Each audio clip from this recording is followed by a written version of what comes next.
Ating balikan ang ilan sa mahahalagang tinalakay ni Pangulong Ferdinand R. Marcos Jr. sa kanyang ikalimang SONA na nakatuon sa pagtugon sa pasanin ng mga kababayan natin. Nagbabalik si Faith Santiago. Ilang mambabatas ang nakatutok kahapon sa ikalimang State of the Nation Address ni Pangulong Ferdinand R. Marcos Jr. at nakaabang kung tatalakayin niya ang pagtugon ng pamahalaan sa presyo ng mga bilihin.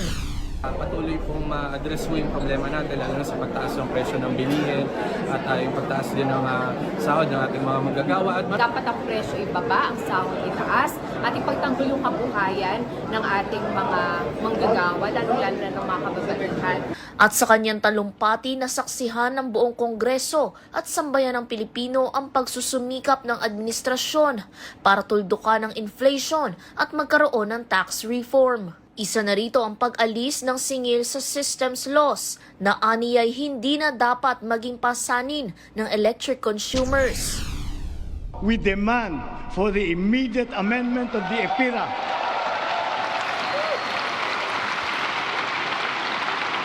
and to prohibit charging systems laws against consumers, including the value-added tax thereon.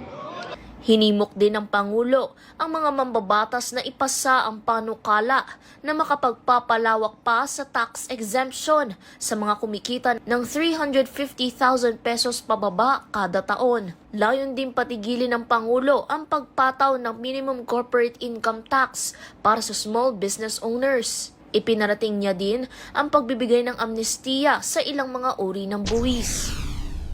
Para mapanatag ang loob ng taong bayan ang pagbigay ng amnesty para sa mga hindi nabayarang buwis tulad ng income tax, estate at donors tax at value-added tax. Iniulat din ng punong ehekutibo na sa pakikipagtulungan sa iba't ibang mga bansa, matagumpay na naiangat ang minimum wage ng OFWs na nagtatrabaho bilang domestic workers. Samantala, patuloy ang pagsisikap ng pamahalaan upang maibsan ang bigat sa bilihin sa pamamagitan ng agarang rollback sa presyo ng imported rice. Benteng bigas meron na program na naipamahagi na sa higit 12 milyong pamilya sa buong bansa.